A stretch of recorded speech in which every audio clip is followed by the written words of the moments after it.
Oh, he's waiting to be admitted. Sorry, the thing didn't pop up saying he was. Whoops. Sorry, Nisha.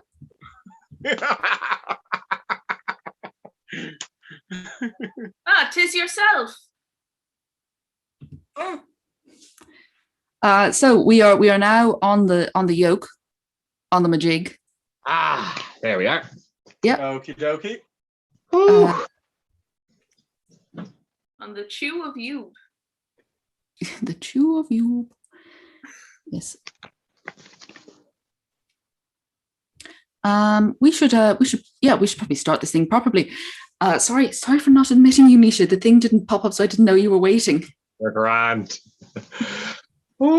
I'm literally just through the door. Yeah, I assumed you must be having some kind of delay as well. It being a Sunday. So, who are we? What are we? Where are we? When are we? How are we? We are good. We are unlicensed oral arts. We peddle filth lore and spew plot in some sort of a way from our face orifices regularly on a monthly basis. Somebody else, please talk. So this was meant to be happening on the last, this keeps falling down, on the last Thursday of July. But, life has started happening again and it's getting in the way of stuff. So this is actually the July live stream that's happening in August. We are time traveling to the past. It's fine. Yeah. Or, most people are going to be watching this in the future anyway. So as far as they're concerned, this is July. It's just July. I know there's a slight delay between us and then the YouTube. I don't know if it's quite that much. It can be as much as we want it to be. All right. So we've got what we are. Who are we? Well, we're all shy apparently because none of us are jumping to introduce ourselves. We should probably work out some kind of set order so we don't have that problem because we're all worried about talking over each other. That's part of like planning. I'm Shannon. I am a storyteller. I am based in Belfast, but from Dublin-ish, Greater Dublin area. Whoever I'm pointing to. On my screen, that's me. So I'm Emily. I'm also a storyteller. I'm based in and from Dublin. I also work with shadow puppets, and I'm currently working with small children. So I've been trying to get the clay and other miscellaneous stuff out from under my nails for the last few days. Ooh. Sorry, that kind of implied that you were creating small children from clay. Oh, yes, that's what I'm doing. I'm making little homunculi. Yeah, because first of all, leading it from the shadow puppets into the small children made it sound like you were controlling them, and then the clay is you're making them to control them. Why are you building an army, and is it worthy of Mordor? Well, every young woman needs to build an army at some stage in her life. But as a sideline, I'm working at a children's art camp. Okay. Okay, I'm going to point to whoever's below me. On my screen, that's Stephen. Okay. On mine, it's you. Hi, I'm Nisha. I am late to the stream because I am once again gainfully employed as a storyteller, not just doing it for fun and giggles. I currently work in the National Leprechaun Museum of Ireland, telling stories, frightening children, making adults cry. It's all the good things. And between that, I spend my days reading about ancient Irish literature, trying desperately to learn Old Irish, even though I can't speak the modern language, and bothering pigeons. All right, so I'm Stephen. I work with Nisha at the National Leprechaun Museum. I am a storyteller. I'm originally from Dublin. I spend most of my time maintaining the Hug and Dice YouTube channel and trawling around through the National Folklore Archive for awfulness. Mm-hmm. Surprisingly, lack of awfulness in the archive, though, at least in English. Well,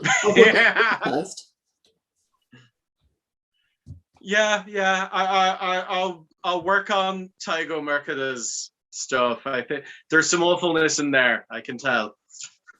I know that this isn't really relevant to anyone watching us, but Stephen, I was looking at the main manuscript collection, and it looks like they've added a shit ton of stuff from Limerick. Oh, And we know what Limerick Oh, Gone. Limerick. I never thought that I'd be so invested in Limerick when I was younger. what's wonder happened in if- Limerick? Hmm? What's happening in Limerick, or what happened in Limerick? But Limerick is the site of Knockfearna, my favourite mountain in Ireland, because it was one of the homes of Down, who had various different epithets, Down Fearna, Down Macmillan, who some people believe was the Irish god of the dead. So therefore, they are of great interest to morbid people like myself and Stephen. Also, he was just like really sound, and really kind of funny. I thought he lived on a little island somewhere in a red house. Yep, that would be chalked in as well off the coast of Kerry, and also the Duca Downs or Dunes in County Clare, Which has been taken over by Trump's golf course. Something's just occurred to me. Mm-hmm. All storytellers have a favorite mountain. Oh yeah. Yeah. Of course. What's your favorite mountain? Schlieve Bloom. Lovely. I've been up there. It's nice. Yeah, it's nice and picturesque, and was the home of the lesbian power couple of Irish mythology. What's your favorite mountain, Emily? Oh, well, it would either be one I haven't seen but I like the stories of, or one I go to regularly. So the one I like the story of Schlieve Mish down in Kerry because of Mish the Wild Woman. Mm-hmm. The other one will be it's sort of up in Glencullen around that mountain range because it's where Pine Forest is, which is my happy place. Right. Where I work. I don't know the exact name of the bit of the mountain we're on, but it's sort of Glencullen-ish. Yeah. And it's really pretty. Stephen, what's your favorite mountain? It would also be Knockfearna. Like we're both massive Down fans, honestly. We are Down stands at this stage. Come on.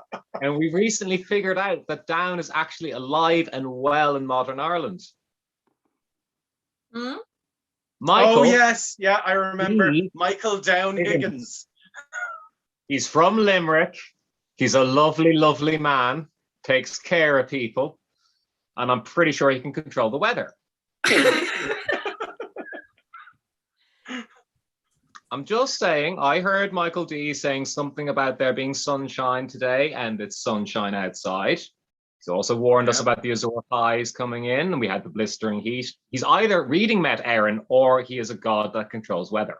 I choose to believe business checked the weather. Did you ever see that Irish Gothic thread? I think it was on Tumblr. But one of them was, it's raining. It's always raining. Michael D. Higgins knows why. You don't want to. No, Or yeah, Anthony. that fits. That fits. Totally fits. Well,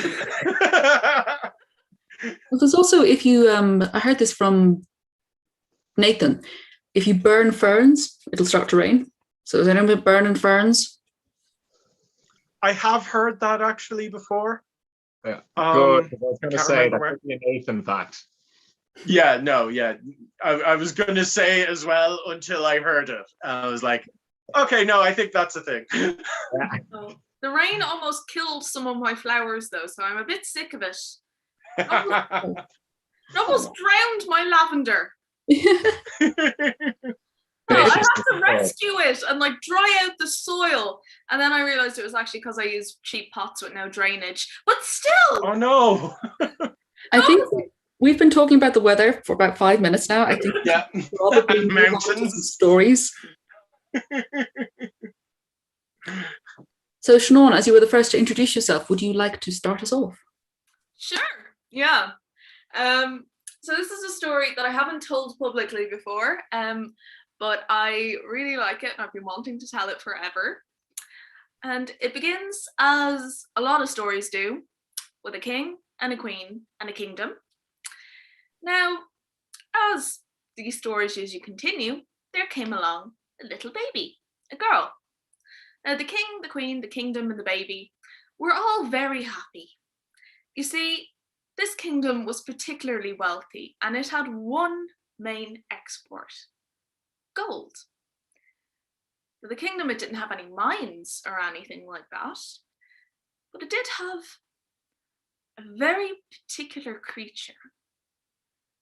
It was a donkey. Now, this donkey, it had a very special gift. Every morning, when the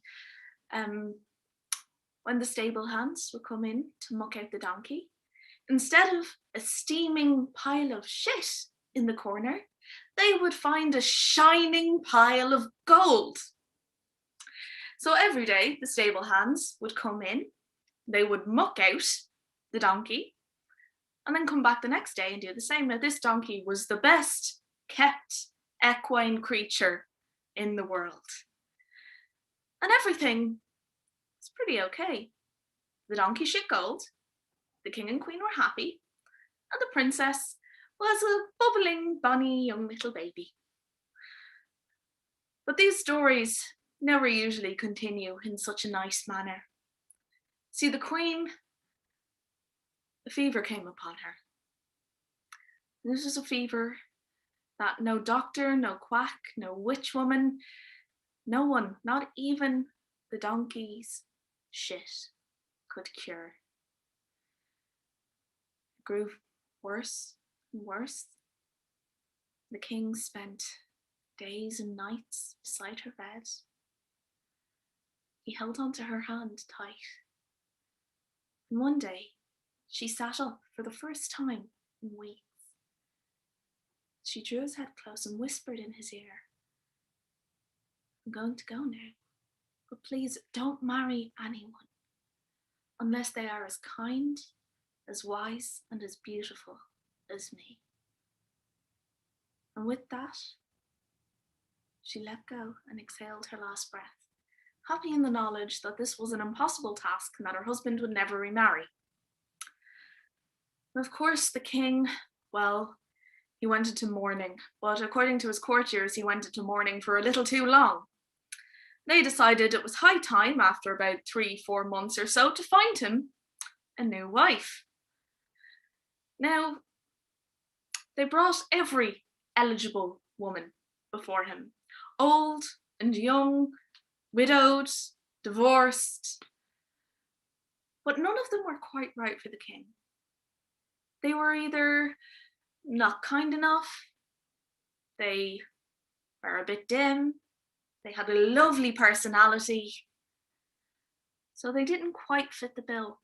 Now, after every single eligible woman had been paraded in front of him, because the courtiers couldn't see anything wrong with any of these women, of course, because women are all completely interchangeable. So he'd run through all of the women in the kingdom. Nothing would do. So up he climbed, up to the topmost tower, sat down on his bed, kicked off his shoes, put his head in his hands. And just then his daughter came in. Now his daughter had grown into a really pretty young girl, and she was very kind, and she was wise beyond her years, having read everything in the palace. She knew her father didn't feel very well. He was depressed that he couldn't find another wife and that no one would replace his wife, so she'd brought him a nice cup of tea, a plate of toast. And the king noticed this. And he thought, there is one woman who can maybe live up to my wife. And he looked at his daughter in a new way, and the daughter didn't really clock what was going on, because she was about 13 years old at this stage and thought she was just being nice to her daddy. But an idea came to him, and he went to his courtiers and consulted them, and the courtiers said, yeah, sure, he's chosen someone, great, let's keep the bloodlines close anyway, we don't want that donkey falling into any foreign princess hands. So arrangements began to be made. The princess got wind of this, and she was at first quite confused. He's my dad, he's the king, but I'm the princess. No, he can't. And then the courtiers very much told her that he can and he will. So she went to her fairy godmother for a bit of advice. All right, see, you've come to see me. What's going on, eh? Well, you see, my father, he's kind of, he wants to marry me. All right, love. Okay. Let's see. Tell him you'll only marry him if he gives you a dress the colour of the sky. All right? So it has to be every colour of the sky. So the blue, the grey, the green, that sunset colour thing, orange, yellow, red, Right. See, if he can do that, you'll marry him. So the princess goes back to her father and she says, yes, I'd love to marry you, but I want to do it in a dress that's all the colours of the sky. And the king said, okay. So he gathered together all of the dressmakers in the kingdom, and each of them brought threads of different colours. Some brought threads of bright blue, some brought threads of deep yellow, some of shimmering green. They worked day and night on this dress. They wove it together, and they sewed it, and by the morning, they had made a dress that was every colour of the sky. When the light shone on it one way, it was a deep blue, and another it was a purple, another was a grey, steely grey, like the rain that was coming down. Right now up here, it's probably not in Dublin. The king presented this dress to his daughter, and he said to her, I've done what you asked, okay, let's get hitched. And the daughter said, okay. And off she went to the fairy godmother again. Right, okay, didn't see that coming. All right, okay. Next, you're going to ask him for a dress. Right, a dress.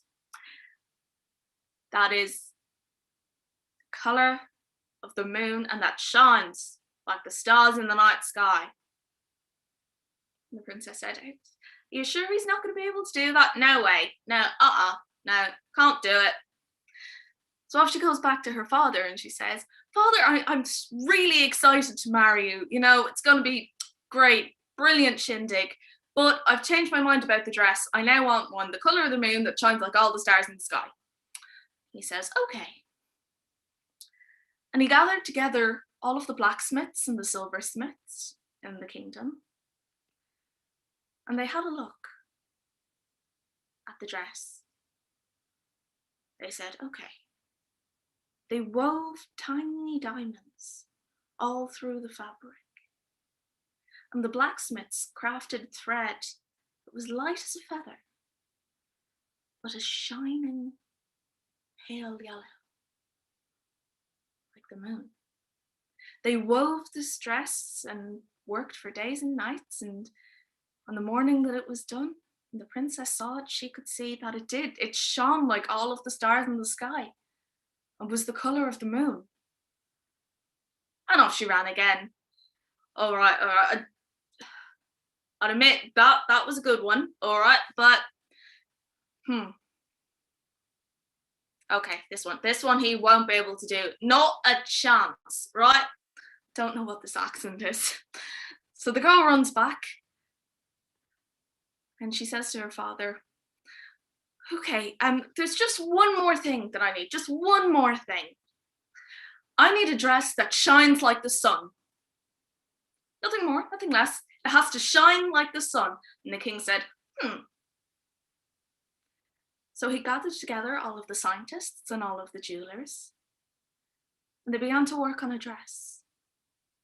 A dress that was filled with gold, but not just gold, gold that reflected the sun in the day and stored the light of the sun at night. It bounced between all of the jewels in the dress, so that day or night it shone as bright as the sun itself. And on the morning that it was done, it was presented to the princess, And once more, she went back to her fairy godmother. Okay, right. Okay. There has to be something that he won't get. Let's see. Now that donkey. And the princess ran back to her father and she said, okay, I will marry you, but you have to give me the hide of the donkey. That shit's gold. The king said, okay, which the princess hadn't been expecting. She thought her father would never part with the donkey that shit's gold. It was the entire thing holding up their economy, for God's sake. There he went. And he himself killed and skinned the donkey and brought her the hide. He declared that they were to be wed the next morning. The girl went crying to her fairy godmother, who said, okay, I've really shit the bed on this one, right? Now, well, here's my wand. Just take it and go. Okay? Here's my wand. And you see this chest, right? It's gonna follow you everywhere. A little bit like Rincewind's chest. It's gonna follow you everywhere, but underground, right? So take the wand, tap it on the ground, and the chest will pop up, boom, and you'll have all your dresses and all of your toiletries, all of your nice princess stuff. Now, how are you going to get out of the palace now, though? Right, see that donkey hide? Put it over your head, over your back. No one's going to recognize you. I think you're ugly as fuck. And then you can run away. So that's exactly what the princess did. She brought the chest home with the wand. She put all of her fine dresses into the chest. And she put in kind of her nice things, her makeup, her hair stuff, you know, all the things that girls need. She closed the chest, it disappeared on the ground. She put on the donkey's skin, and away she went.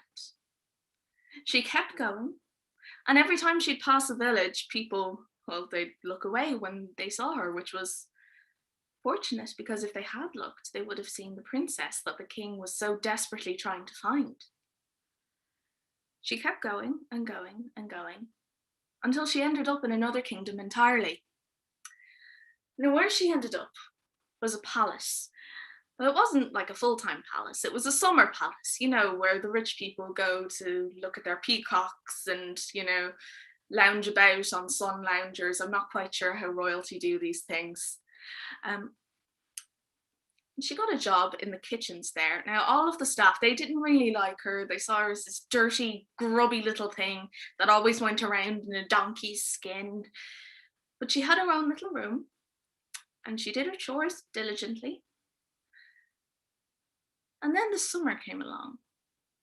And as the rich people do, they descended onto the palace, and there was more work than ever to do. But every Sunday, the princess would have a day off. And on that day, she would lock her door, tap the ground with the fairy godmother's wand, up would pop the chest, and she would dress in her fine dresses and put on her makeup and make herself into a princess again. On one particular Sunday, the prince of that kingdom, who was visiting with a few friends down from college, and, you know, they'd gotten into a bit of a session the night before, gotten a bit drunk, you know, there were some wild revelries, something happened with a horse that none of them wanted to talk about. But he was making his way down to the kitchens to have, you know, get a bit of coffee, bit of hair of the dog maybe, see if he could rustle up a fry up, and he was passing by the servants' quarters. And he thought he saw a light coming through one of the keyholes. He pressed his eye up to the keyhole, and he saw the most beautiful sight he's ever seen. It was a girl in a dress that shone like the sun. She was so beautiful, so radiant. He'd never seen anything like her before. Then he drew away and he thought, no, maybe I shouldn't be looking through the keyholes of strange women. This is a little bit creepy. But of course, being a young man and part of the patriarchy, he kept doing it. Every Sunday he'd go down, and one Sunday he'd see the light of the sky shining through the keyhole and look in, and he'd see a beautiful girl in a dress that Well, it looked like the sky. Sometimes he'd see starlight coming through. And then one time, he put his eye to the keyhole and he didn't see a beautiful princess at all. He saw a girl wearing the skin of a donkey. Now, the prince grew sick soon. You see, in these sorts of stories, love can cause sickness. And the prince was so lovesick that he could think of nothing but the girl with the beautiful dresses and the donkey skin. A fever came upon him, and he started muttering and mumbling things that didn't make sense. He started calling out for the donkey girl, the donkey girl. He started calling out for the girl like the sun, the girl like the moon. And in a moment of strange lucidity, he grabbed one of his servants and said, "Get the donkey girl to make me a cake." Which she thought was quite strange, but she didn't know a girl who wore the skin of a donkey all the time. It was a little bit weird. So the princess, she was ordered to make a cake. This wasn't particularly strange. She worked in a kitchen, so making a cake was pretty normal. And as she was making the cake, a ring that was on her finger slipped off and into the batter. When the cake was made, it was brought up to the prince, and he ate the cake and then almost choked on the ring. He saw this ring. He said, "The woman whose finger fits this ring is the girl I've been dreaming of, the girl I am looking for, the girl I will marry." Not really kind of figuring out that many women have the same ring size, but you know. So he knew she lived in the palace. So he went through all of the women in the palace. Some of them had fingers that were too chunky. Some of them were too skinny. Some of them didn't have fingers at all. I mean, it was in the time of kingdoms. Punishments were harsh. Winters were harsher. But eventually, he found donkey skin. He put the ring on her finger, and it fit perfectly. He said, "I love you, I will marry you, you are the most beautiful woman I've ever seen." And the princess is thinking, "I've been here before." So normally when a story like this ends, the princess marries the prince, she makes up with the king, who's finally found a lovely widow, that's nice, and they all live happily ever after. But this story isn't going to end like that. Donkey Skin, as she was known now, well, she had experience in dealing with these sort of matters. She gathered together all her beautiful things, put them in the trunk, tapped the ground with the wand and the trunk disappeared, pulled on her donkey skin, and went away into the night. And where she went, no one quite knows.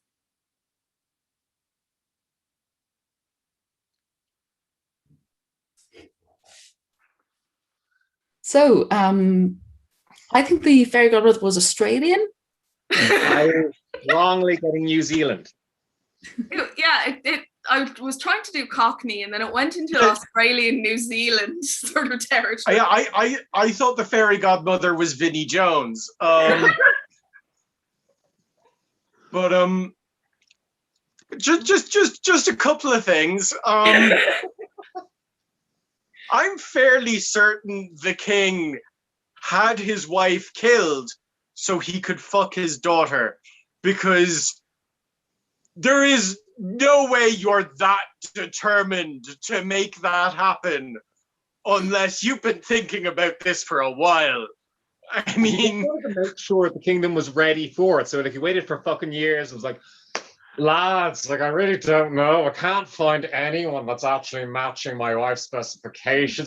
Well, except maybe my daughter. Like, I don't really want yeah. Yeah. Also, the fairy godmother needs to be fucking sacked. Yeah, she's such a bad fairy godmother. I figured that out while listening. She's an amateur fashion designer who's trying to break into the industry, but she can't access materials. Yeah, she was totally screwing up each time. No, she now has her autumn catalogue. I suppose it does explain why she never once tried magic. Yeah. She wasn't magical. She was just her godmother. There's nothing fairy about her. She's just some woman from New Zealand.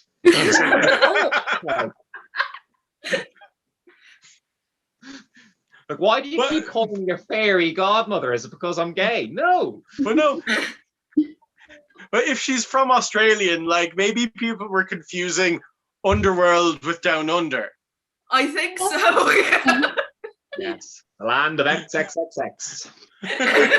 There's a lovely version of that story done by Jim Henson as part of the Storyteller series, or it's called Sap Sorrow. And they bring in a lot more of the Cinderella style stuff into it. Like she has 2 sisters in it and it starts with like whoever fits the dead woman's ring marries the king.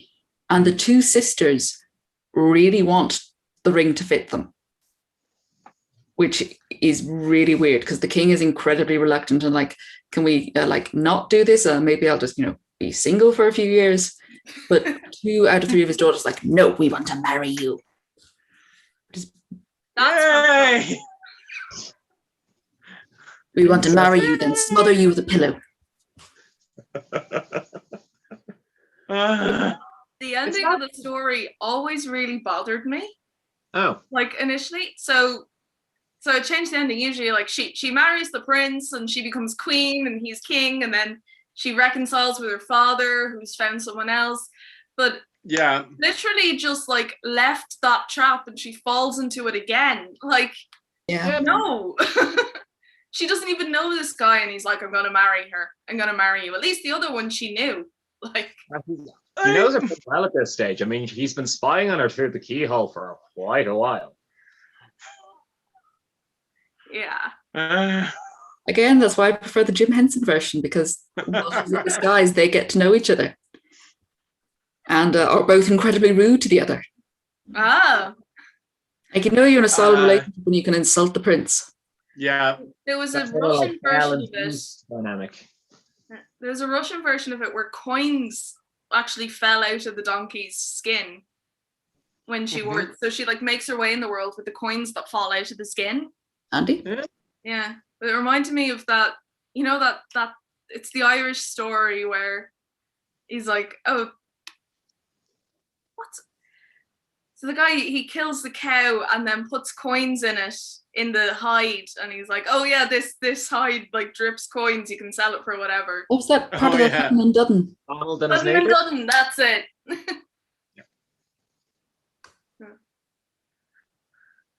Yeah, sorry, that took about half an hour for me to tell that story. I didn't realize it was so long. Well, we'd spent a good deal of time talking about the weather first. Yeah. Higgins. So if we're going in the order we introduced ourselves in, I believe that means I am next. So over on, I do a podcast called Sounds from the Shadows, and I've been attempting to tackle the Taunt, which has been great fun so far because there's so many backstories you need to understand what's going on at the Taunt that I get like 2 minutes of actual plot of the Taunt, rest of the episode, all the backstory, that's something else. And to be honest, I love that because I find the backstories much more interesting than the stories of the battle in the Taunt. And the one I've just got to is The Curse of Macha, which I believe actually Stephen has been doing some work on The Curse of Macha as well, so we can have a big Macha off at the end. Before I begin the story, though, I do have to give a content warning. This is not a story that would be suitable for little ears, and it deals with the theme of abuse during pregnancy and miscarriage. So if you need to take a few moments and come back to us later, we'll see you later. And with that, I will begin. Once, there was a farmer called Cruach in Ulster. Cruach was a wealthy farmer. He had good land, he had plenty of cows, and he had a wife who'd given him 2 beautiful children. But sadly, his wife passed away. And a bit like the king with the donkey that shit gold, soon after his wife died, people began telling him he needed to get married again. He needed a woman to run his household, someone to look after his children, but, well, maybe he was he was holding too tightly to the memory of his late wife, or maybe he was just too busy to go out courting, but for whatever reason, he made no effort to find a new wife.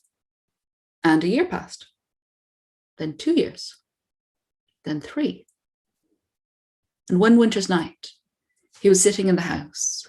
He was watching the fire slowly die down, the children fast asleep, when the door opened and in stepped a woman.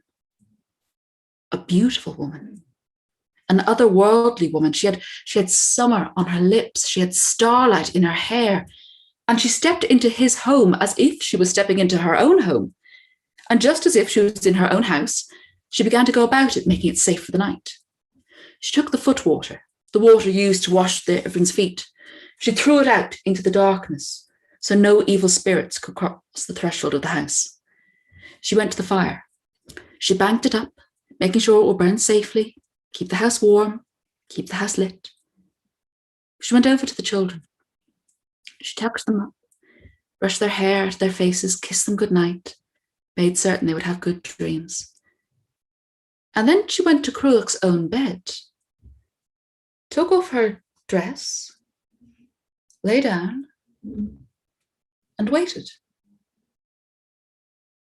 Now, Cruach had watched all of this in silence, but at last he stood up, he walked to his bed, he looked at this beautiful but very clearly otherworldly woman who was lying naked on his bed, and he said, "Who are you? What are you doing here? What do you want?" The woman, she looked up and she said, "I am Macha. I am one of the 2 a day, one of the shining ones, and I have come here to be your wife, if you will be my husband. If you will love me, cherish me, but not speak of me, I shall bring prosperity to your lands. I shall bring happiness to your children, and I will love you.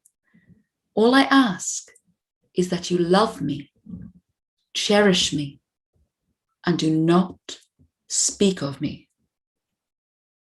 Cruach, he looked at Macha, he took off his own clothes, he lay down on the bed next to her, and that night the two became husband and wife. And Macha, she was true to her word. She brought prosperity to Cruach's lands, happiness to his children, and she loved him. Cruach, in return, he loved Macha, he cherished her, but he didn't speak a word. He didn't tell anyone about Macha or her magic, about how she could spin cloth out of starlight. She could run faster than the wind. He didn't breathe a word until he was called to the hall of the king. It was the time of year when men of note were to come together, give accounts of themselves. And Cruach went. And there was much drinking that night. And there was much boasting. Cruach, he stayed there silently. He didn't speak a word about Macha, until the king brought out his horses. King Conor, King Cahor of Ulster, he brought out his horse and began praising the beast, because there was no faster animal in all of Ireland. No creature could run like this horse. And Cruach, who probably had maybe one too many at this point, said, "Yeah, but Macha could run faster." And the hall fell silent. Everyone there knew King Cahor. He was a proud man. You didn't speak against him, not unless you could back up what you were saying. The king called, "You, farmer, stand up, man. If you got something to say it loud so we'll all hear you." And Cruach, he got to his feet and said, "Well, Your Majesty, I was just saying well, I think my wife could run faster than your horse." And the king said, "Well, let's have a bit of sport, shall we? Guards, go to this man's house. Bring his wife here. We're going to race her against the horse. And farmer, if your wife can't win, if she's not faster than the horse, your head is the price." The guards went to Cruach's house. They burst in the door and they found Macha sitting there by the fire. They also found that her belly was full and round with child. She looked up at them and asked, "What do you want?" "You, the king, he says you're to come. You're to race against one of his horses." "What? You can't be serious. You can't race a pregnant woman against a horse." But the guards didn't listen. They grabbed Macha and dragged her to the hall. Macha turned to the men of Ulster who were assembled there, to the members of the Red Branch Knights. Please, men of Ulster, you know this is not right. This is not just. You cannot race a pregnant woman against a horse. But the men of Ulster, they'd all taken up the cry of King Conor. They were all shouting, race the woman! Race the woman! So Macha, she turned to the women of Ulster. Please, women of Ulster, you who have children, you who know how dangerous this time can be, please, I beg you, do not let your men do this to me. But the women of Ulster, they just turned away. So Macha was led outside, was lined up with the king's horse, and King Conor, King Cahor, stepped forward and said, 3 times ye shall race around the hall, and woman, if you do not beat the horse, your husband's head shall be the price. And so the race began. And Macha, well, she was one of the 2 a day, one of the shining ones. She could run faster than the wind. In the first lap, she was ahead of the horse. The men gasped. They'd never seen a creature move so quickly. Macha ran faster than the wind, faster than the horse. She crossed the line for the first time, but as she did, she suddenly stumbled. She let out a cry and clutched her belly. It was coming. The baby was coming. But not just the baby, the babies. She was pregnant with twins and they were coming, but it was too soon. She kept running though. She ran faster than the wind, faster than the horse, screaming in pain, blood flowing down her legs, but she ran faster than the wind, faster than the horse. She crossed the legs for the second time, screaming, crying. She felt like she was being ripped in two, but still she ran. She ran faster than the wind. She ran faster than the horse. She crossed for the 3rd time. And Macha won the race. But she lost the children. 2 wet bundles. There would have been a boy and a girl, but they came too soon. They came before they were ready. They came out too quickly and they got tangled up, and even as they tried to breathe, they strangled themselves. Macha lifted the bodies of what would have been her children. She held them close to her breast. And then she turned on the people of Ulster, on the men who had forced them to run, and she laid down her curse. Every man assembled there, old enough to grow a beard on his chin. One day he would know her pain. He would know the anguish of Macha. In their hour of greatest need, when the armies of their enemies assembled on their border, every man would be struck down for 9 days and 9 nights with the pain of childbirth. Every warrior, champion, member of the Red Branch Knights. And the women who would not speak out, well, they would not be spared either, for there would be no one to defend them. No one. When the armies came, the men who would take without asking, all would feel her pain. All would feel the anguish of Macha. And those assembled there, they knew the words that are spoken in labour, the words uttered in childbirth, oh, they are the most powerful thing. They are more potent than the whisper on a dying breath, stronger than the promise made to a beloved. They cannot be changed. They cannot be broken. Macha, she laid her curse on Ulster, then took her dead children away with her to the other world. But the curse remained, and it came about. For in their hour of greatest need, when the armies of Queen Maeve assembled on their borders, every man old enough to grow a beard on his chin was struck down for 9 days and 9 nights. Every warrior, champion, member of the Red Branch Knights, but one. There was one. A warrior, a champion, a member of the Red Branch Knights who could not grow his beard. The one they called the Hound. He alone escaped the curse of Macha. And he alone stood in defense of Ulster. But that's another story.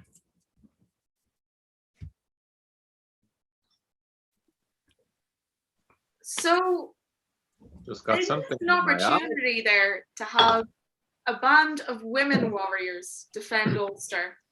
Well, you see, King Cahor wouldn't have stood for that because he was toxic masculinity personified. Oh yeah. Yeah. He also Yeah. seemed to have travelled from Kildare. Yeah. It was thick Kildare accent on him. One horse. Like. Look, I can't do accents. I have vague, generic Irishy accent. It's an appropriate accent for someone who's like chatting up his horse. But I Yeah, keep no, picturing absolutely. him as Christy Moore now.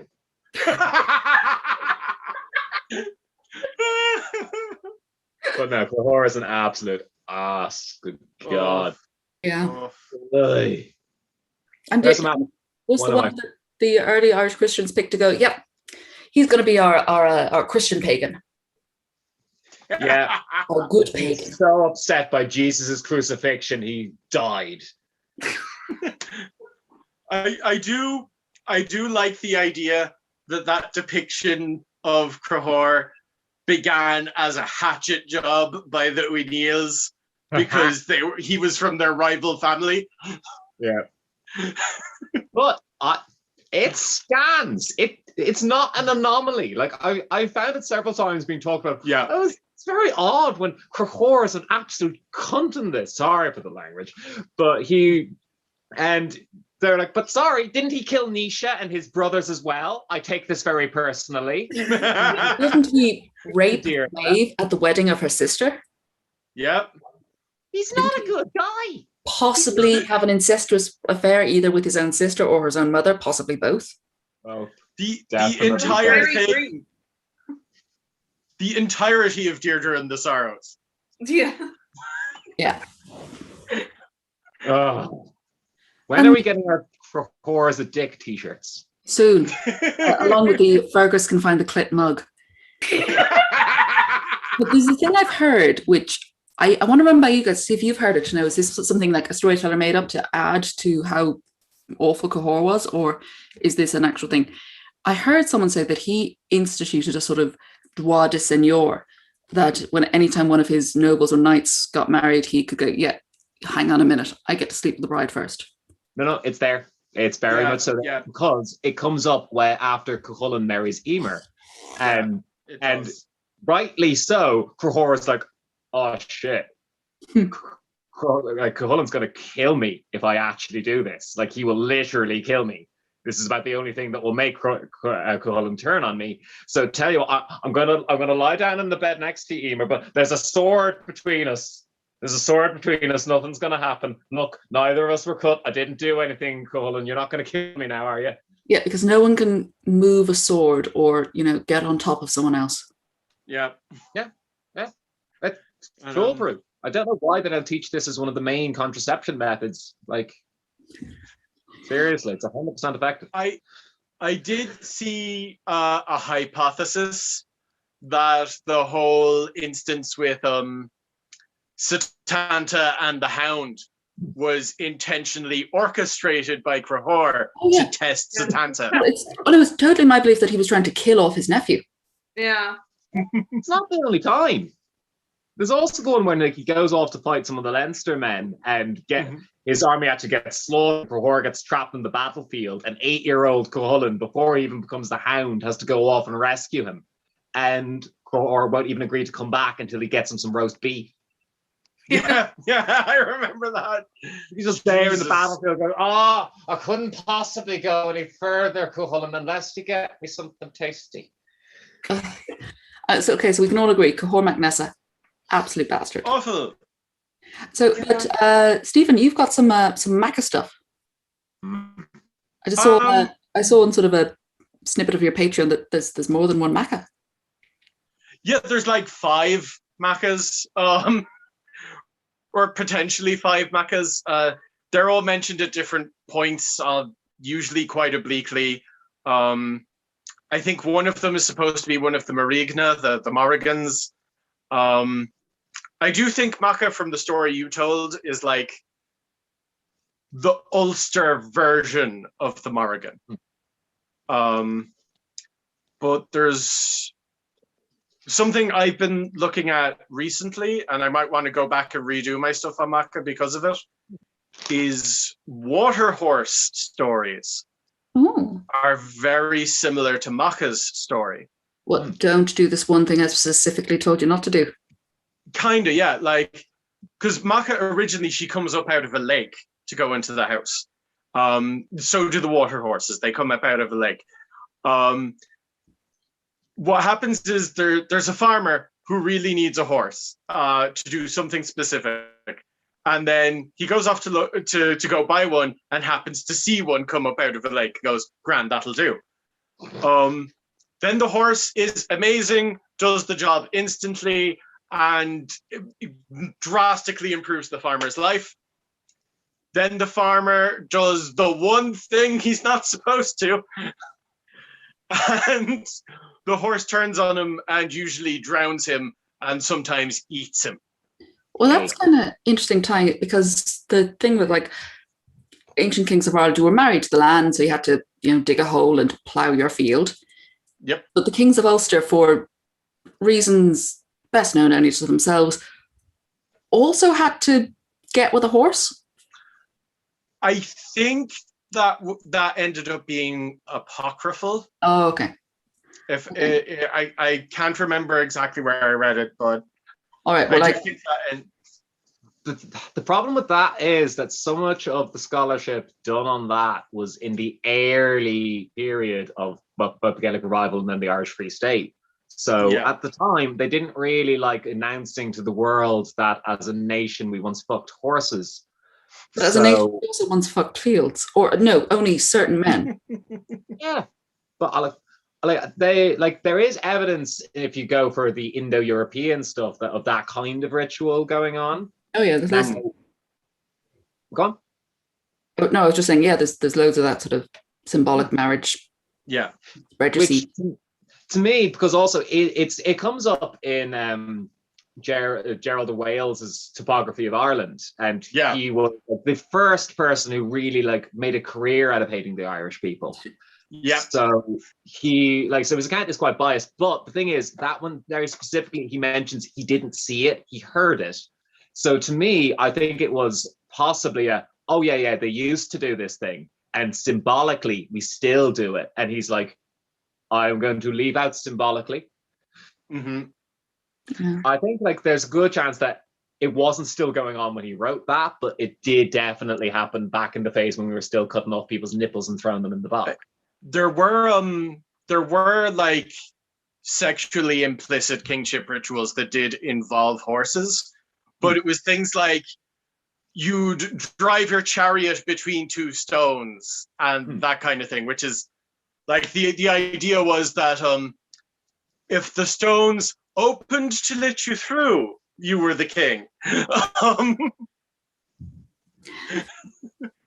In fairness, phallic imagery is well and truly part of Irish kingship. You have to touch the giant. Absolutely. Yeah, and yonic imagery, lots of yonics. Shit in the boots. I was reading that I don't know why it didn't click to me before. Maybe it's because I don't spend too much time thinking about the inner workings of the female genitalia, but that the horseshoe is a yonic symbol. That's why it's protective. It's actually not because of the iron originally. It's because of its shape. It's female fertility. That's why it's a protective symbol. What are they meant to be like the ovaries and the fallopian tubes? Yeah. Actually, that would also make sense, because I have a feeling because Macha is associated with horses, which is another way of connecting her to the water horse myth.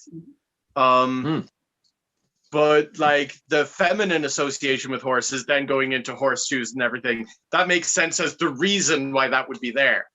Yeah, and you've got another sovereignty goddess strongly associated with the horse. Anya or On? Anya, yeah. Down in Cork. Yeah.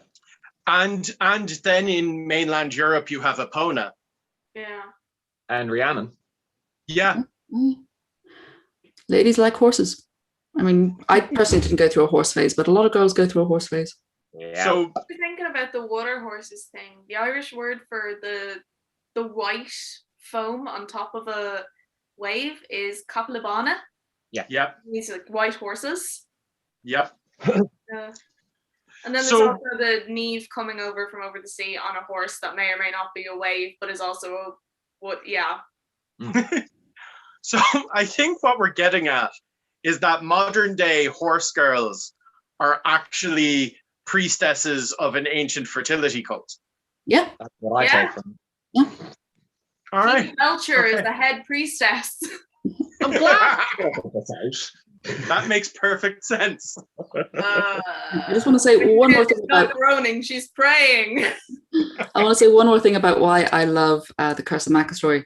Yep. Because I see it as very much a like a macro and a micro of marriage and kingship going wrong. Because like you enter into this marriage, you've got this contract. There's these three things down to do, and if you break it, shit goes to hell. But the king is also in a marriage, and one of his big three things is give good judgments, Mhm. which Cohormac Nessa. No.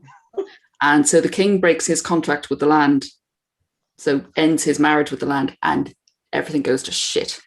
There's a fun thing about that though, because you can't.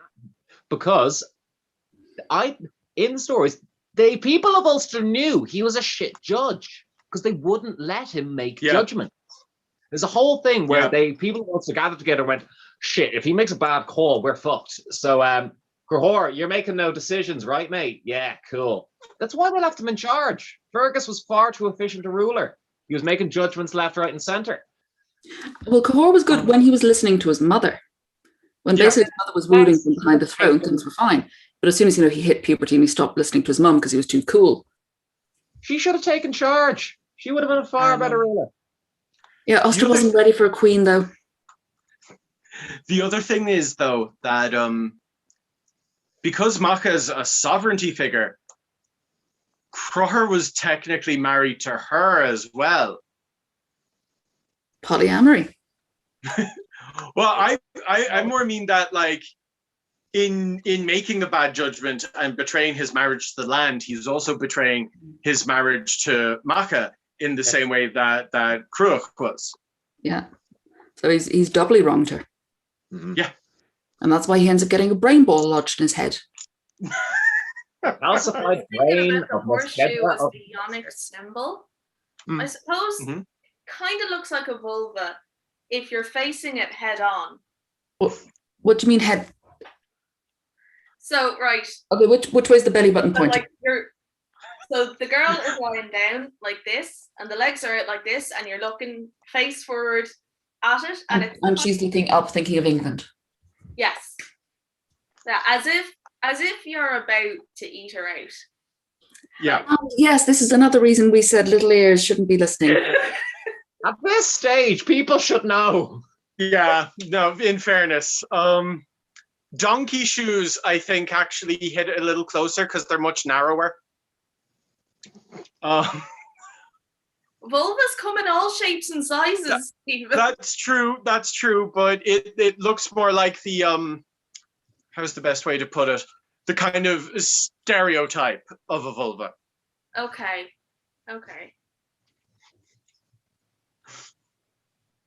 What are you doing?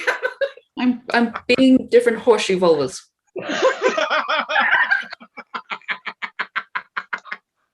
Okay, let's move on because I was about to ask about the thing about it being one way or the other, being lucky or unlucky. Let's just. Oh, I have a thing on that. Because one way the luck falls out. Everyone disagrees on it, meaning that at least half of us are getting it wrong all the time, but we're not protected. It's regional. Yeah. But well, I'll continue on with the Ulster cycle theme because we could discuss horseshoe vaginas till the cows come home. But I have been doing a mini cycle of Conall Kiernach's stories from the Ulster cycle because the more I read, the more I realise that both Cahor and Cuchulainn are absolute dicks, toxic masculinity, blah, blah, blah. At least Conall Kiernach does toxic masculinity in style. We've already discussed his birth and how he had a loathing for the Connacht men, but we'll get back to Conall Kiernach because we actually start in my home province of Leinster. deep nestled in the south of Carlo, which we have discussed before doesn't actually exist. It's a figment of our collective imaginations, but in story world, Carlo does exist. And at the time in Ireland, there were 5 great hostels in the land.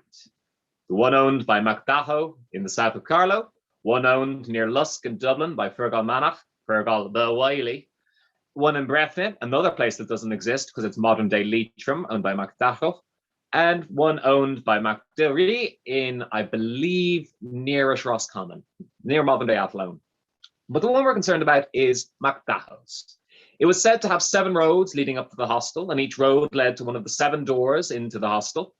And once you went in, you were greeted by 7 cauldrons. Any warrior entering the hostel could stick his fork in, and whatever he took out was his to eat. If he didn't get anything, you're shit out of luck, friend. You're going hungry that night, because this is how we do our takeaways. Now, at the time, this is when Crochor MacNessa Dick was ruling in Ulster, and this is when Queen Maeve and Alleel were ruling in the Connacht. And MacDaho owned the finest hound the land has ever seen, Albie. Albie was born from the head of one of the great menaces of Ulster and was gifted to MacDaho by Celtcar Mac Uthaka. And she was fantastic. She not only protected the hostel, she protected the whole province of Leinster. And anyone familiar with Leinster in early Irish literature knows we are the province that got shat on constantly. Everyone was trying to kill us because we apparently were the ones that were loaded. We were the merchants. And the dog did a great job of protecting the province, so good that both Maeve and Alleel and Crochor wanted the hound for their own. So they both sent messengers to MacDaho, and they said, look, we'd love to get your hound. Maeve and Alleel will give you the 2 fastest horses of Connacht, 300 milch cows, and then a year later we'll give you the same again, and the friendship of her thighs to boot. And Crochor's people went, well, we'll give you the same, and the friendship of Crochor MacNessa, but not his thighs. You don't want his thighs, they're rather unfriendly. And MacDaho sent them away and had a thought. He knew he was screwed. He was caught between a rock and a hard place, between a wolf and an eagle. Whichever side he chose, he'd get a friend, but whichever side he refused, he'd get an enemy.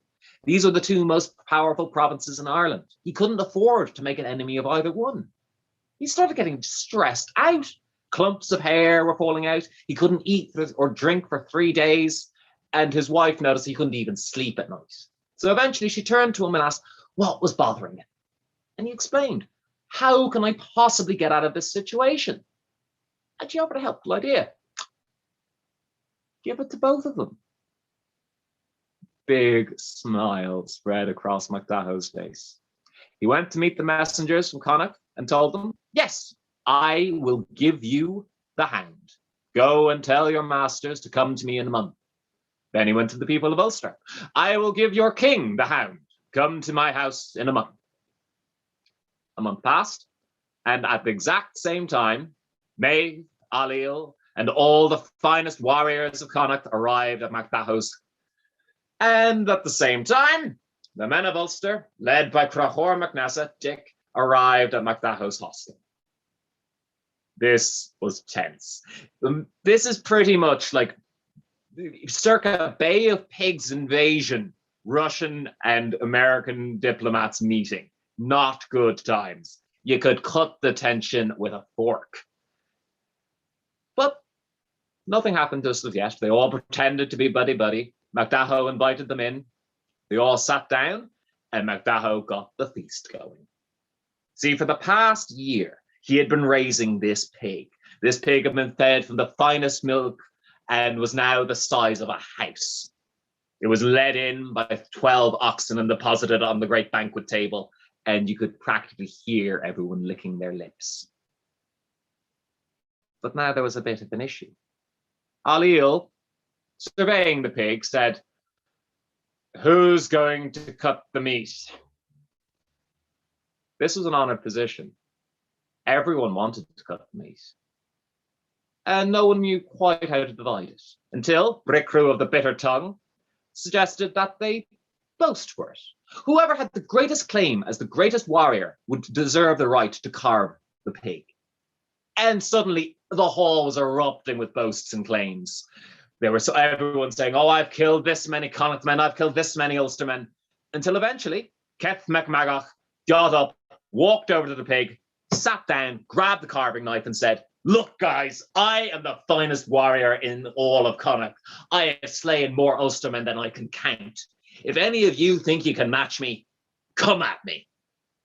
And the first one to stand up was Angus, son of Sword Whale. I can best you. I'm a finer warrior than you, Keth, by far. Sit back down, Angus, son of Sword Whale. I remember well. I was raiding your territory. Your father threw a spear at me, and I caught it in the air and threw it back at him. I can still hear the sound of his hand flying through the air as the whale escaped from his throat. Angus sat back down. But then Munramer of Ulster stood up. Sit the fuck back down, Munramer, said Keth. You think you can compete with me? I raided your territory. I've taken your brother's head and your father's head. Munramer sat back down. Then another man sat up. Get back down, son of Sword Heel, said Keth. I'm the one who gave your father a nickname, his nickname. When he came at me, I cut one of the heels from his feet. I will not be contested by the son of a nickname. And he sat back down. And then Cuscrid stood up. And he started to speak to lay his claim, but he started stammering. Get the fuck back down, Cuscrid. I'm the one who gave you your name. When you came to Connacht on your first raid, I slaughtered 30 of your men. And then I gave you a new tongue with the point of my spear, so that your speech was forever mumbled. Cuscrid sat back down. At this stage, everyone was a bit hesitant to get up. They didn't want to be verbally annihilated. But then Celtcar stood up. I'll contend with you, Keth. I am your better by far. I have faced you before and emerged victorious. Fuck yeah, you did. I remember that time well. I might have had to retreat, but as I fled, I took my spear. I threw it at you and it burst through your loins, spraying open your testicles, so that now you piss like the babies you'll never father. He sat back down. At this stage, no one was going to contend with Keth. He took the knife, stood up, he was about to carve into the pig, when there was a big boom. One of the 7 doors of the hostel burst open, and jumping in and landing with the total Avengers land, Conall Kieran returned home from the Alps. How are you, lads? He said. What's going on here? Bit of a feast, is it? That pig looks delicious. Keth, the fuck do you think you're doing? Get over there and sit back down, boy. And Keth was fuming. Now, this was his mortal enemy. I can match you blow for blow, Conall. No, you can't, Keth. Not a day has gone by since I was born that I have not killed a Connacht man. Connacht heads are my pillows. I have killed more Connacht men than all of you have killed Ulster men put together. Get down. Keth knew he was defeated. But as he got up, he had to throw one last bar. You might be able to defeat me, but if my brother Anlún was here, he'd show you what for. Oh, said Conall. Really? Because he's here right now. He then reached inside a bag and he took out Anlún's head.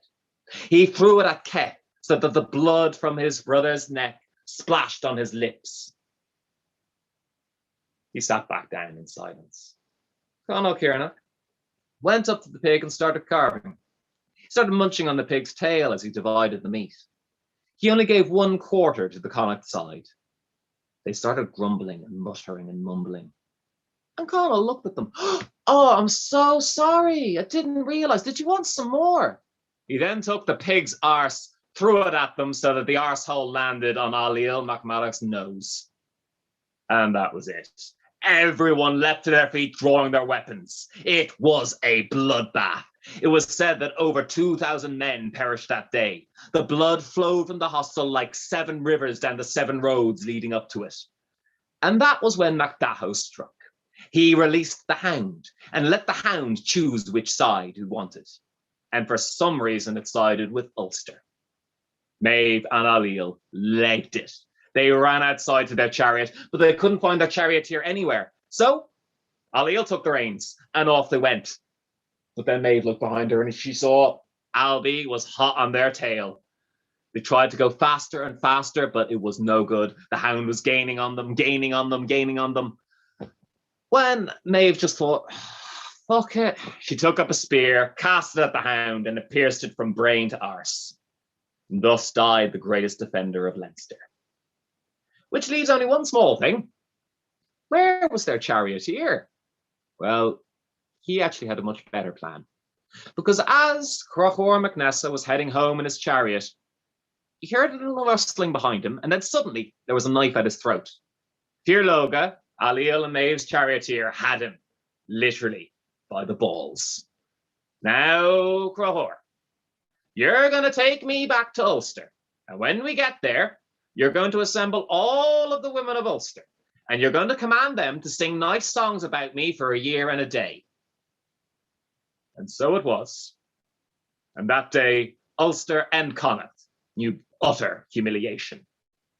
And though the hound was dead, MacDahau didn't need it anymore.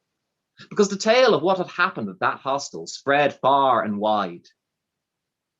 And the mere mention of that story was enough to keep everyone in line. And there we are. You have the king at knife point, and you want all the women to sing nice songs about you. I don't understand Loga's mind, but I approve of him. Did Cahor let him live long enough to hear any of the songs? Yeah, no, he goes back to Ulster and is still their charioteer during the Táin. All right. I love Maeve just throwing in a little bit of casual badassery towards the end there. Oh, yeah. It's really like, oh, for fuck's sake, right, here we I wanted that dog. everything. That's to me is why she was delaying. She's like, oh, maybe we can just like lead it back to Connacht and like.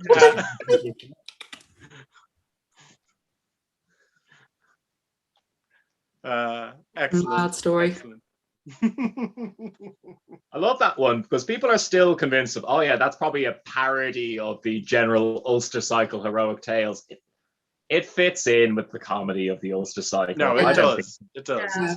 I mean, the whole Ulster Cycle is basically how bad can stuff go. Yeah.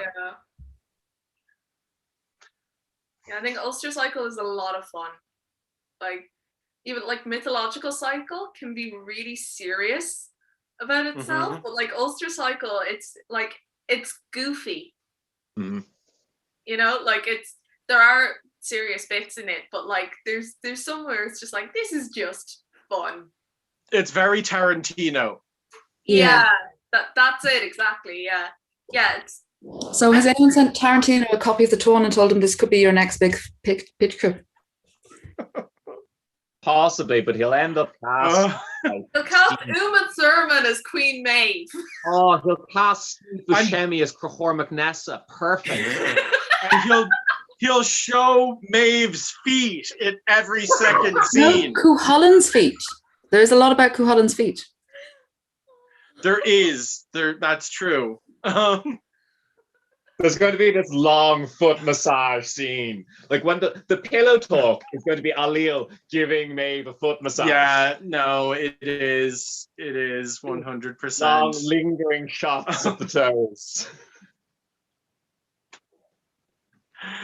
I'd actually like to see a Coen Brothers version of the Táin. Like, a la kind of half Big Lebowski, half No Country for Old Men sort of thing. Yeah, actually, it's like Cuchulainn was like a Big Lebowski. Yeah. Really? Huh? Good. It's Oh, basically. you have to. The carpet really ties the room together. I don't know. I feel like the Big Lebowski's overrated. Yeah, it's definitely overrated, but it's still well worth the watch. Shut the fuck up, Donnie. It's what made me start drinking White Russians.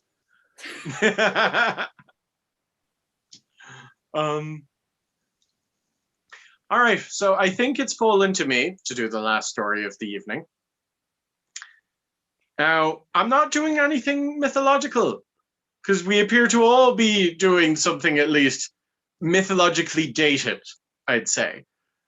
But I'm not. I'm doing another one of Dug Out of the Archive, because that's all I do now. It's actually what I've been doing for Darkland. Now,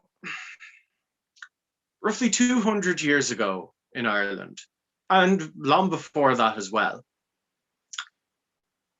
people didn't learn music from sheet notation. They didn't learn out of books. They learned to play by ear. And because you didn't really need your vision for it, musician was seen as an ideal occupation for the blind. There were many periods in Ireland's history where most of our blind people were musicians. There was even a point where most of our harpers were blind. There was in County Roscommon at one point, or not Roscommon, Longford, always mix them up. There was in County Longford at one point a blind fiddler of great renown, and his name was Seamus Kenny. He would walk all over Longford and he would play at every pub and every wedding, at every funeral, every feast, and everyone loved him. They loved his music. He was one of the finest fiddlers ever in Ireland. People would say that his music was worthy of the halls of the fairies deep below the earth. And he was especially beloved in a place called Edwardstown. And so, when no one in Longford had had sight or sound of Seamus in over a year, it was the people of Edwardstown who were especially concerned and especially worried. People were beginning to get into a bit of a panic. Nobody knew what had happened to him. Until one day, one man, a native of Edwardstown, he thought he knew what had happened. He was a very courageous man, a very intelligent man. His name was Harry Stott. So he walked into the middle of town one morning, shouting, "I know what's happened to Seamus. I know where he's gone." Haven't we always been saying his music is worthy of the halls of the fairies deep below the earth? I bet the fairies have been saying the exact same thing. I bet it's them that have taken him. Sure, aren't they always robbing us? There's the fairy hill not far from here on the edge of town. I'm going up there and I'm going to get Seamus back. Who's coming with me? And so Harry, he led an expedition up to the top of that fairy hill. Now at the top, there was a wide open hole leading down into the bowels of the earth. So Harry's followers, they tied one end of a rope around a nearby oak tree, the other end around Harry's waist, and they lowered him down into the hole. When he reached the bottom, he found himself in pitch darkness, freezing cold. But he could feel a sort of emptiness in front of him. So he untied the rope from around his waist, and with one hand on the packed earth wall next to him, he started walking deeper into the hill. As he went, the packed earth gave way to carved stone.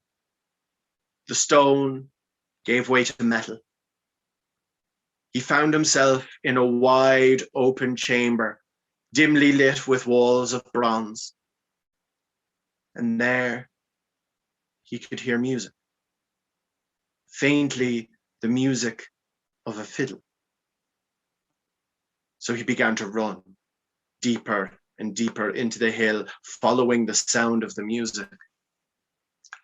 As he ran deeper, the music became clearer.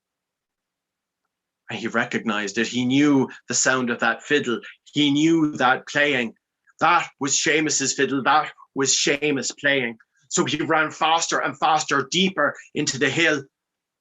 He came upon a huge, roaring fireplace.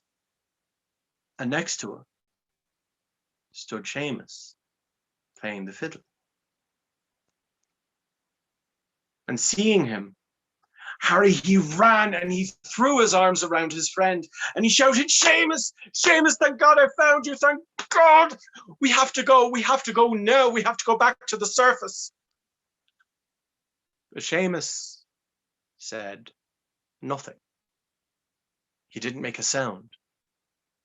He didn't even drop a single note. He just kept playing.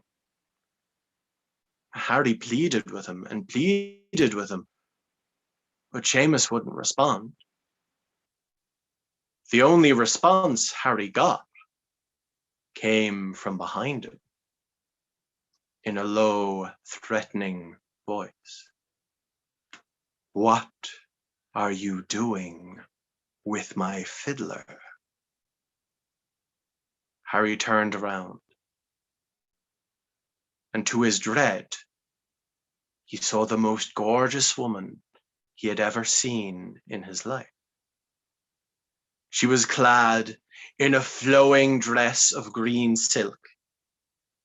Around her waist was a silken yellow belt.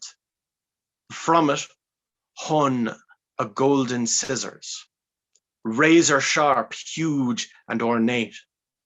And next to her was a huge black hound. For a moment, Harry was overcome with dread, knowing that this was a woman of the fairies.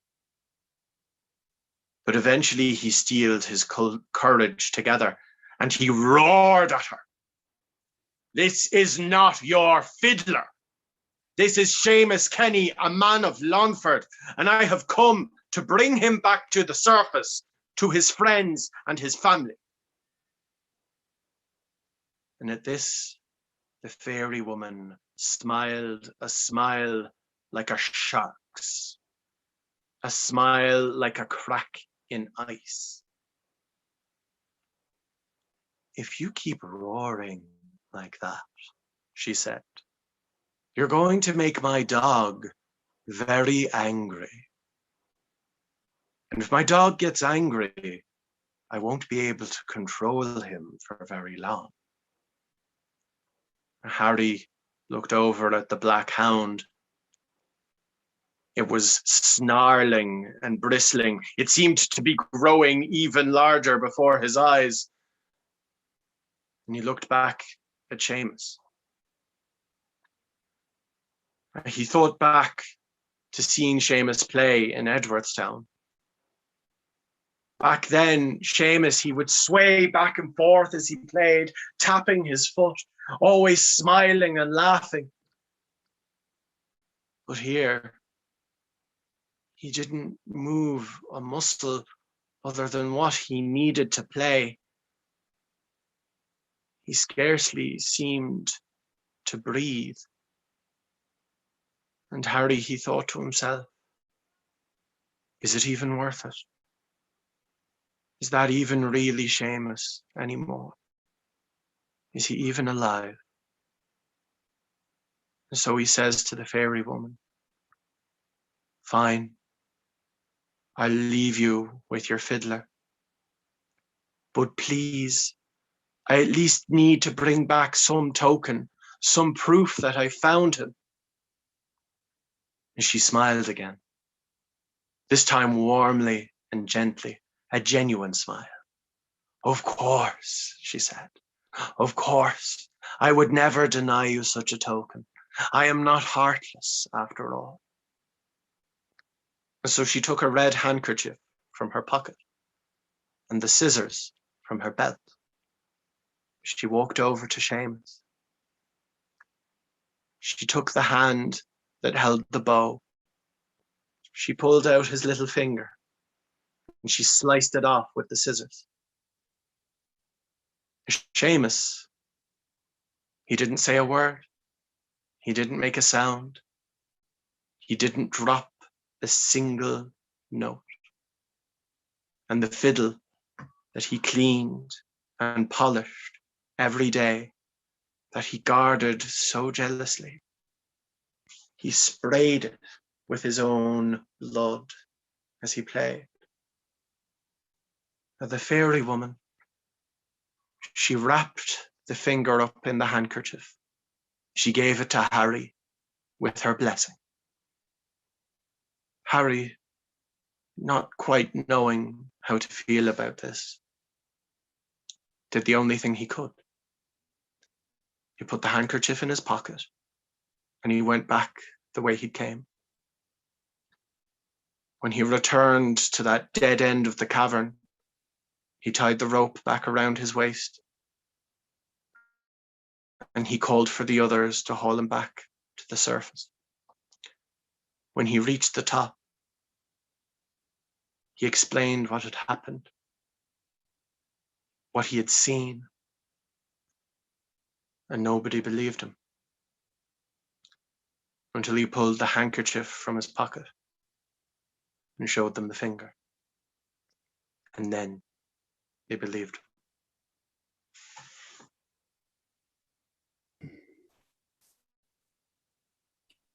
That really reminds me of the man with the thistledown hair from Jonathan Strange and Mr. Norrell.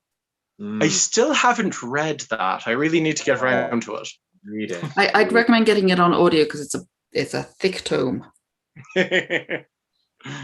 Oh, but the what's the word for it? Appendix is fantastic.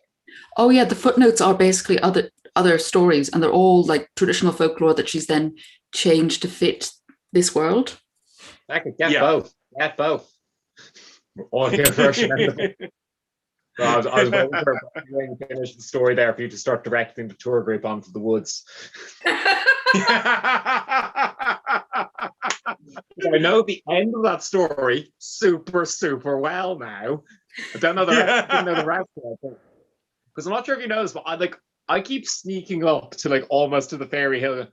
Oh, where is he now? Oh, where are they now? Okay. Yeah, they're done. They're done. Okay. Okay. So you know how I just completely dart out of the somber tone immediately. Yeah. It's how it has to be done. I'm telling Sorry? you, Irish story. It's how it has to be done. Irish storytelling is based around mood whiplash. Yeah. We love nothing more than going from incredibly morbid to Yeah, I remember when I did Darkland, I used to tell the midwife of Listowel. Mm-hmm. And I'd get to the end and kind of the Fear Darrig is like pulled out her eyes and there's blood dripping down her face. And then I'd just go, and that's the end, and just walk.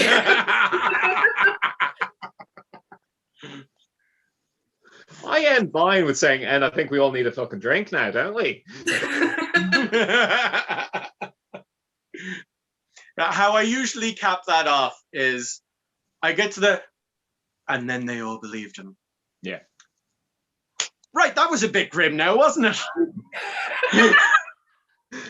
But also, this is the first time in a long time when I've been hearing a folk town gone, I fucking know that town. I've driven through roads. Near the cottage we used to stay in Leitrim. Why would you go to Leitrim? In general, like. Apologies, I misspoke because, as we know, Leitrim doesn't exist. But that it exists sometimes. It's like Brazil. It's like you have to. It comes in every 7 years, and if you want it to stay there, you've got to anchor it with 4 spears. Right, well, we're coming up to an hour and a half now. Yeah, we had long stories tonight. Yeah, as well as long discussions about the weather and horseshoes. Hey, we give the patrons what they want. I think now might be a good time to say goodnight to. Just I agree. Before we go, don't worry, I'm not going to do a long story or anything, but I wanted to give a plug to a book and a comic. I'll be 2 seconds grabbing the book. Talk amongst yourselves. Sure. So, Stephen, If people sort of, they've got a taste for your style of work, where would they find more of you? Look up the words hug and dice. Everything connected to that is me. There's also a link in the episode description. To my bio sites, which will have all of the links, all of my links. And Shannon, if people want to find more of you, where can they find you apart from wandering around Belfast? You know what? I have currently mastered how to communicate through tarot cards, so that'll work. I also am currently in the process of leaving my corporate hellhole of a job. The job isn't grand, it's just the corporate thing is, so I'm going to be starting a job at the Lyric Theatre in Belfast, so if you wander by there you might find me there. You can also find me on most social media or by turning thrice with her shins on a wet and windy night. Where can we find you, Emily? Well, you can find me currently in Glencullen throwing children over a stream. But you can also find me at Tales from the Shadows. Links in the episode description thing. I've got the podcast there where I'm attempting to tackle the tone and getting distracted by all the backstories because they're far more interesting. And Naoise, you have a plug, and then when can we find you? I'll do the find me first. You can these days. The Leprechaun Museum is the best chance because I exist primarily between home and work at the moment. Online, if I ever get my shit together, which may happen soon, I've included more fiber in my diet. I might actually be starting doing more videos for the Unlicensed Rockets page. And beyond that, wandering around parks, bothering pigeons, as I've said before. But the plugs. First is an actual book. I adore it. It was mentioned before, but not sure if we can see the title. Yes, an excellent book. Why the Moon Travels. It's a gorgeous book. It's basically traveler folk tales, and it is written by a traveler about traveler lore and illustrated by a traveler. It is fantastic. It has got some amazing stories in here. One of my favorites is about where yew trees come from and why they're in graveyards. It's gut-wrenching. If you can find the book, buy it. It's excellent. And the other plug, a bit more personal, well, not personal, but I've actually met this person. This is Dying Verses. Not sure if you can see it because I keep getting mirror effect here, but it's by Gretchen Allen. I met her on one of my tours with her partner, Sean. They're lovely people. If you have a few spare quid, I'll throw out a link to it on the Twitter tomorrow, but just Google her name with Dying Verses. It's well worth it. She's been illustrating some of Child's ballads in comic book form, and it's gorgeous. And that's my two plugs. Great. So from all of us at Unlicensed. Oh, Stephen, what on earth is that thing? Your horseshoe has been upside down, Stephen. Look what's gotten inside. This is Bulgeen the Changeling. I only just finished it this morning and I'm still excited. And if people want to find more Bulgeen, go to Stephen's channel. Yeah. I'm going to be traumatizing Bulgeen horribly, explaining to them what changelings are and what people do to them. Fun, light entertainment. All right, and with that nightmare fuel, goodbye.